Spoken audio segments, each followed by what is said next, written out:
It's the land of mermaids, lemons, Greek legends, and Italian traditions. Where else could we be but along the Amalfi Coast in Sorrento? Remember when you were a child and all you asked was why? Well, I never quite outgrew that whole quest for knowledge phase. In fact, I've made a career out of asking who, what, where, why, and how as an arts and travel journalist for the past 20 years. So, if I have an insatiable curiosity about the exciting, inspiring, beautiful world of art, architecture, and hidden history all around us, I bet you do too. This isn't your typical what to do on a vacation travel show. Oh no, this is your all-access pass to a deeper understanding of the world's great art and architecture, people and places, history, and how did they do that. So, come along on our educational journey, our field trip for grown-ups who have never quite grown up, and learn on Curious Traveler. Curious Traveler is made possible by the following. Europe is a treasure trove of fascinating history, rich culture, and renowned cities. AMA Waterways River Cruises offers a way to see all this wonder in person. You can discover more at amawaterways.com. Towering fjords, Nordic culture, Scandinavian heritage, the Northern Lights. So many ways to experience Scandinavia. Adventures begin at firebirdtours.com. Blue Ribbon Bags, baggage protection made simple. We track and return your delayed baggage around the world. We send automatic email updates so you can do what you love. BlueRibbonBags.com. Anatomy, European travel clothing for women. Anatomy is designed to fly. Anatomy.com.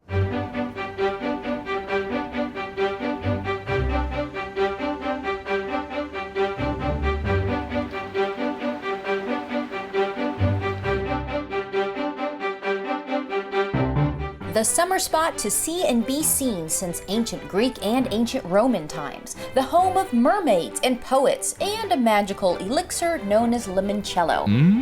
The survivor of enemy attacks and volcanic eruptions. Here's what I'm curious about in Sorrento, Italy on the beautiful Bay of Naples. What do Homer's mermaids have to do with this Italian paradise by the sea? Why are these grand hotels dangling off the cliff? Are there really bits of a pagan temple in this cathedral? What does this clock symbolize? What does this saint have to do with Pinocchio? Why are these lemons as famous as the ancient and modern day celebrities here? Delicioso! Sorrento's origins go back to ancient times, possibly even Phoenician or Etruscan. Then came the Greeks, who gave the city its layout, then the Romans, who renamed the place Sorrentum, which is where we get the name Sorrento today. And that name possibly came from Sorrento's mermaids.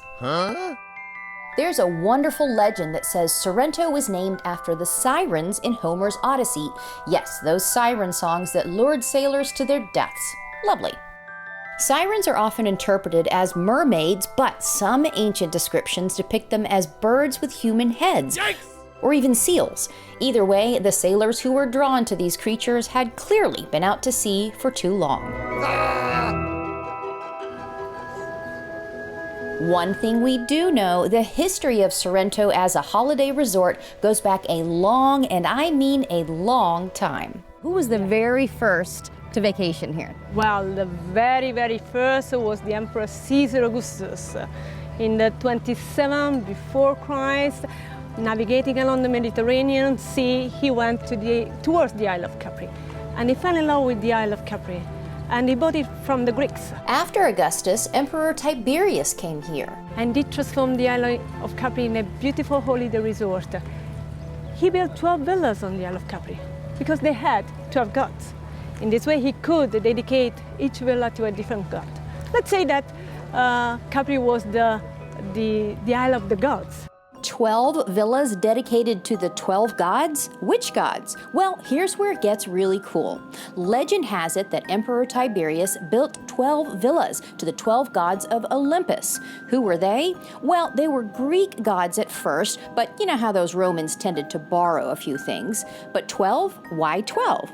Well, 12 seems to be a pretty magical number in ancient times, from number of gods to dividing the heavens into 12 sections, which gave us the 12 signs of the zodiac, which later gave us approximately 12 lunar cycles in a year, which finally gives us our 12-month calendar. Oh! Maybe that explains why the most important of the 12 gods, Jupiter or Jovis, got the grandest villa here, which reached the highest into the heavens.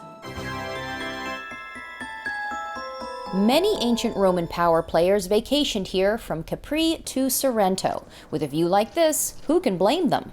Sorrento, for example, was a Roman holiday resort. Patricians from Rome came here in vacation during the summertime.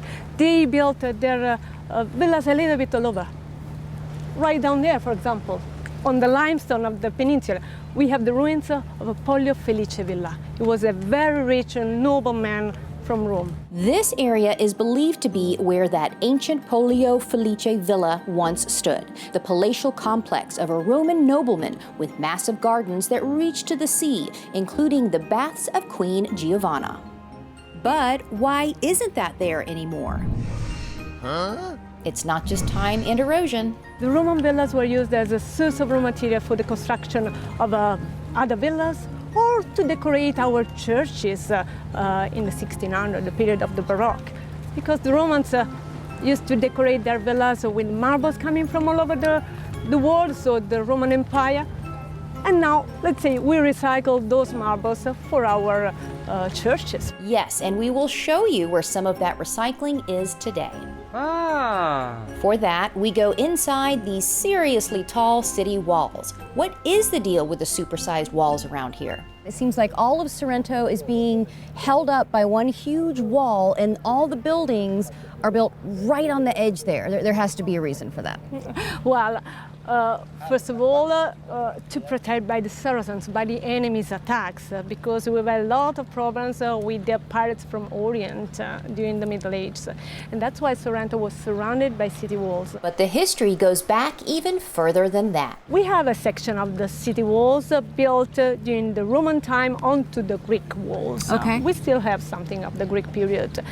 Of the Roman time, and nowadays you can see how they used to go up to the top of the platform, looking at in that direction. But even these supersized walls couldn't save the town when, according to legend, a slave of the wealthy Coriali family opened this gate to let the Turks in and invade Sorrento in the Middle Ages. Yikes! But on the upside, all that war and violence is the reason you can see these grand hotels so well today. That's because after the attack, the walls were rebuilt even stronger in the 1500s. So by the time the Grand Tour came around, hotel developers found this sturdy medieval wall not only the perfect perch for their grand hotels, but the empty space below, a pretty handy spot for a billboard. We have hotels where so many poets of the past, writers of the past, used to stay. And one of the most famous Grand Tour hotels is still here, the Grand Hotel Excelsior Vittoria, where legend says the Roman Emperor Augustus had his own villa. Ooh! The hotel has been a favorite of celebrities for years, like Dickens, Ibsen, Marilyn Monroe, Luciano Pavarotti, and Naples native Enrico Caruso. Things really haven't changed too much. All these millennia later, the rich and famous are still coming here to vacation. See, so often they come here because this is a very relaxing summer holiday resort without too many paparazzi looking for them. So if tourism is here to stay, I guess that vertigo is just something you get used to around here. Now let's climb up those zigzaggy steps and see how the walls are holding up after all these years, here at the Parsano Gate. Hooray! This is what I love about Sorrento. We keep talking about it's Greek, but it's also Italian, and it's modern, and it's, ancient. And this is the perfect spot to talk about that. So we have, kids going back and forth with their modern clothing on. Yeah, underneath the walls you see, we have the Greek walls. After the Greeks, we had the Romans. On the Greek walls, they built their walls. But unfortunately, during the Middle Ages, the Saracens came. They damaged so much the Roman walls. And what you see now is dating back the period after the Saracens. So these walls have been restored at the end of the 1500s. So let's venture through the Parsano Gate into the center of Old Town to find that lost marble from Polio Felice and for some local gossip.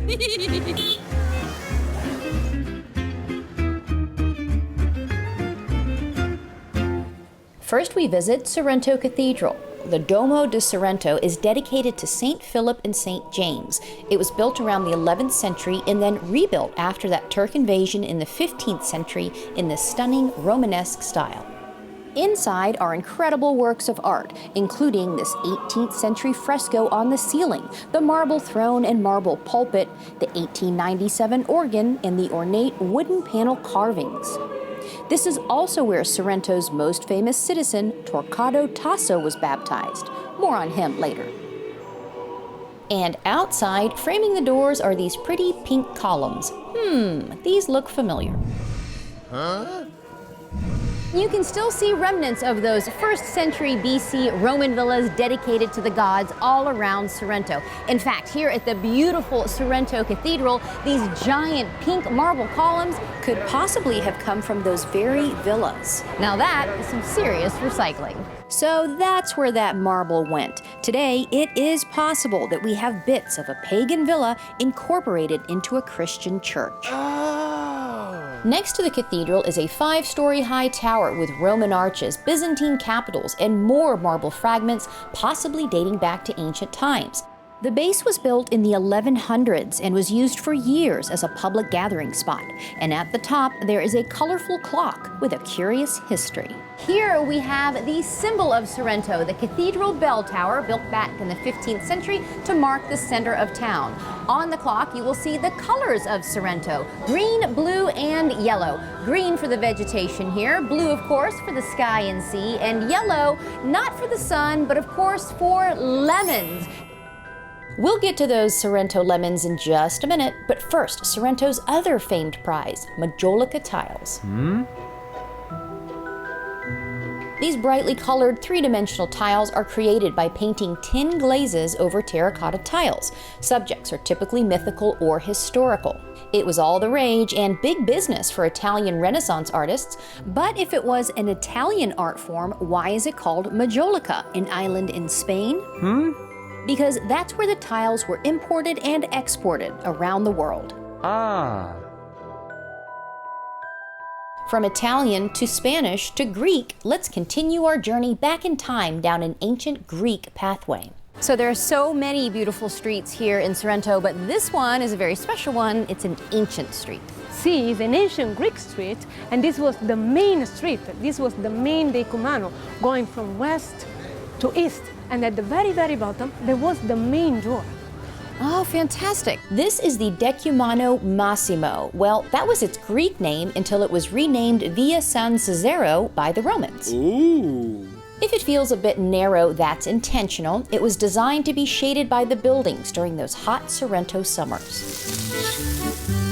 And tucked into this ancient street is a spacious loggia with soaring arches, incredible frescoes, family coats of arms, and more of that intricate Majolica tile on the dome. This is Sedile Dominova? Yes. I said it right. Yeah, you're very good. What, it looks beautiful, and we've got all these paintings and frescoes and things. What was it used for, though, back at the time where, you know, the street was one of the main streets? This was in reality, nowadays we could say the parliament. Let's say this was the area, the building where the noble men, the members of the noble families in Sorrento used to meet each other during the Middle Ages. Under this heavenly setting, with cherubs flying overhead, the town council and noble families, men only of course, would gather here to talk about civic problems and for some juicy as a Sorrento lemon town gossip. To talk about politic business, economic business. Nowadays, I should say also other people's business. Other people's business, a little bit of gossip, But a little bit of gossip. But, you know, in the area we had so many of them. In the city of Naples, we had 7 of them. And now this one in front of you is the only one well preserved that we have in the whole Campania region. Wow. Yeah. So why is this medieval town hall called Sedile Dominova? Well, domus means house, and nova means new, and sedile means seat. So it's kind of like the county seat of government. And some of those noblemen who met here at Sedile Dominova would have lived nearby. So let's knock and see who's home. Wow. So just steps off the busy street, this huge door, you come in. And this is where art, and you have peace and tranquility. And it's where one of the noble families. And you see here we have a big door and a small one. Nowadays we use only the small one. But the noble families used to come home with the carriage. So when they were coming back home, the servants used to open the big door for them and they closed the door. And so the simple life, let's say, the noise was outside.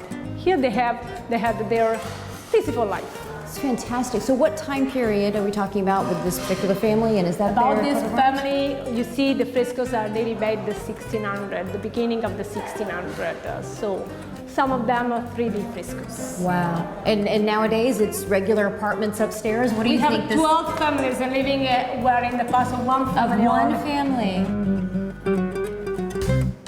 Beautiful. Now we visit the member of another Sorrento noble family who hangs out permanently in Piazza Tasso. Piazza Tasso, the center of Sorrento, is where you'll find the statue of a great Sorrento-born Renaissance poet with a curious history. Torquato Tasso wrote the epic poem Jerusalem Delivered. His work is both controversial and revered throughout the world. Tasso was honored as well, but of course there must be some conflict to every creative genius's story. Poor Tasso was committed to a madhouse for years and then died just a few days before the Pope was to honor him Poet Laureate with the laurel wreath. But why is anyone crowned with a laurel wreath? Well, because of the Greek myth of Daphne and Apollo. You know, where Apollo pursues Daphne, she turns to a laurel tree for safety, and then Apollo builds himself a laurel wreath in her honor. You know, the typical boy meets girl love story. Later, everyone from emperors to Olympians to poets all wore laurel wreaths as gold crowns. But I digress. Let's come back to Sorrento, where we see that Torquato Tasso isn't the only statue revered here in his piazza. Yippee! Here in Piazza Tasso, you will see a statue to the patron saint of Sorrento, Saint Antonino. He is the protector of farmers and fishermen, but I'm just gonna guess since he is the patron saint of Sorrento, he is also the protector of lemons and Vespas. But that's just me. But seriously, folks, Saint Antonino is the patron saint of rescues. According to legend, he saved a child swallowed by a whale. No, the child was not Pinocchio. Let's be serious here. Saint Antoninus is also credited with other miracles, like saving the town from Saracen attack and protecting citizens from various maladies, you know, like the plague, cholera, and demonic possession. He was a do-it-all kind of guy. Because of these miracles, he is honored with a crypt and a basilica and this statue. The beautiful Basilica of Saint Antonino was built in the 11th century over the site of his relics. His more elaborate crypt was then added in 1753. But why do these marble columns look familiar? And is that a whalebone? Why all the boat paintings? Yes, these marble columns are believed to come from those ancient Roman villas. Ooh. The whalebone is a marker from that saving the boy from the whale story. Ah. And these paintings show Saint Antoninus as the protector of sea travel. What a busy guy. Next, just off the corner of Piazza Tasso, there's a little courtyard with beautiful bright ceiling coffers, green and white marble columns, classical statues, and arches framing a stunning garden of tall trees. The only problem is, it's all fake. This is the Majolica courtyard and is one of the best examples of the art of those Majolica tiles. It was part of the palace of one of Sorrento's noble families, the Coriali family, the same family whose slave, according to legend, was the very one that opened the ancient gate to let the Turks invade in the Middle Ages. And today, it's simply the entrance to a flower shop. Bellissima! For a different type of flower, we look deep into a valley off Piazza Tasso to a creepy, abandoned, haunted house. Okay, it's really not that haunted. It's actually rather beautiful. This is the Vallone dei Mulini, or Valley of the Mills. These were once wheat mills and used for quite a long time before they grew grass on the roof, from the 10th century until the 19th. But why the heck are they all the way down there? Huh? Well, it's more accurate to say, why are we all the way up here? The valley itself was formed more than 35,000 years ago, and then in the 900s, the local townspeople took advantage of a handy stream at the bottom of the valley to power their flour mill. Mamma mia! Then, in 1866, part of the valley was filled in to create Piazza Tasso up here. Ah. That cut off the flow of the stream, making the mills stop working. Oh. It also created a new microclimate down there, which is the reason why you see this unique vegetation growing over the multi-story buildings. A little nature's revenge going on here, I think. Okay, so no bread for lunch, so can we finally get to those lemons? Yes, but our history lesson comes first. Why are Sorrento lemons and limoncello so good? Well, the answer is simply geography. Hooray! Sorrento is on the Bay of Naples, precariously close to Mount Vesuvius. Now, the downside of exploding volcanoes is, total destruction, but the upside is a soil rich in minerals, which is what gives us the Sorrento lemon. Ooh. But while Sorrento is world famous for its lemons and limoncello, the lemon actually originated in Asia, and the name comes from the Arabic word lemon or limun. Ah. Lemons were introduced to ancient Rome, later celebrated in Pompeian frescoes and by poets like Sorrento's beloved Tasso. But the lemon industry really took off because of pirates. Yarr. Well, maybe not exclusively pirates, but sea explorers during the Age of Discovery took lemons along to prevent scurvy, and scurvy just sounds like a piratey word. Yarr. And being a seaport town, many centuries later, when life gave you lemons, here in Sorrento, you made limoncello. Hooray! Lemons, lemons, and more lemons. Sorrento is, of course, all about their lemons and limoncello. Now, the history of limoncello, well, there's a lot of theories and legends about that. Some say it was invented in a monastery to keep the monks going from prayer to prayer. Others say it was for fishermen who'd have a little limoncello in the morning to fight the cold. Others say it wasn't even until 1900 when the more aristocratic folk would serve it to their guests to impress them. One thing is for sure, though, if you ask anyone in Sorrento today, they'll say, il limoncello buone per te. That means limoncello is good for you. And those limoncello lemons have been growing here at this family-run lemon orchard since the 19th century, when they produced exclusively for that Belle Epoque-era Excelsior Vittoria Hotel, perched on the medieval wall on the cliffs of ancient Sorrento. Ah, don't you love it when it all ties back in together? Yippee!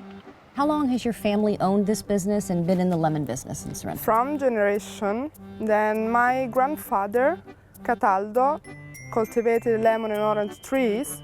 And then your father took over the business then, next? Yeah, he started like 15, 16 years old to produce limoncello, the famous limoncello. And the name, the factory, is I Giardini di Cataldo, to remember him, my grandfather. Now, in order to be a true limoncello, it has to be made from the zest of a sfusato, a lemon grown on the Amalfi Coast. And limoncello recipes are carefully guarded and handed down from father to son, and now in modern times, to daughters.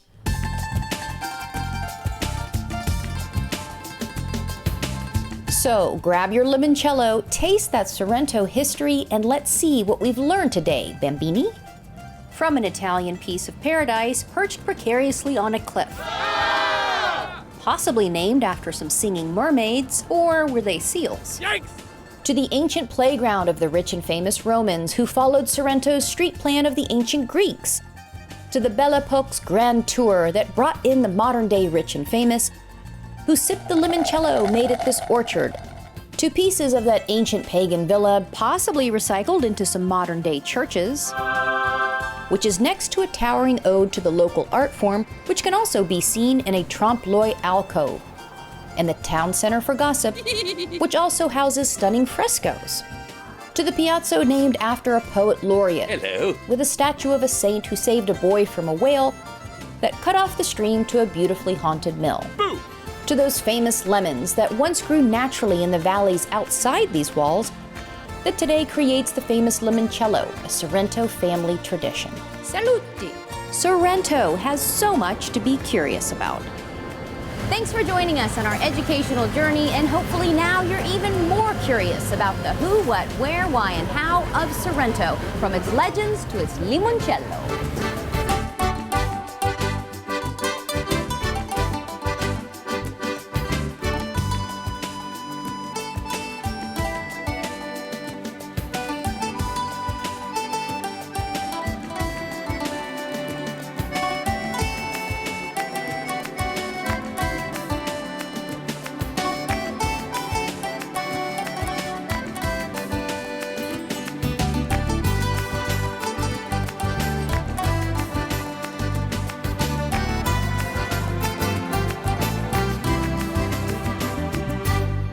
Curious Traveler is made possible by the following. Europe is a treasure trove of fascinating history, rich culture, and renowned cities.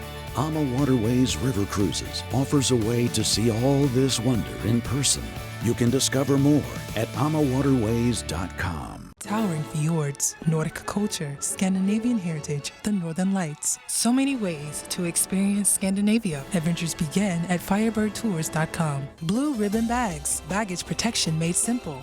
We track and return your delayed baggage around the world. We send automatic email updates so you can do what you love. BlueRibbonBags.com. Anatomy, European travel clothing for women. Anatomy is designed to fly. Anatomy.com. Still curious? Go to CuriousTravelerTV.com and follow us on Facebook at Curious Traveler TV, on Twitter at Curious Trav TV, and on Instagram at Curious Traveler TV.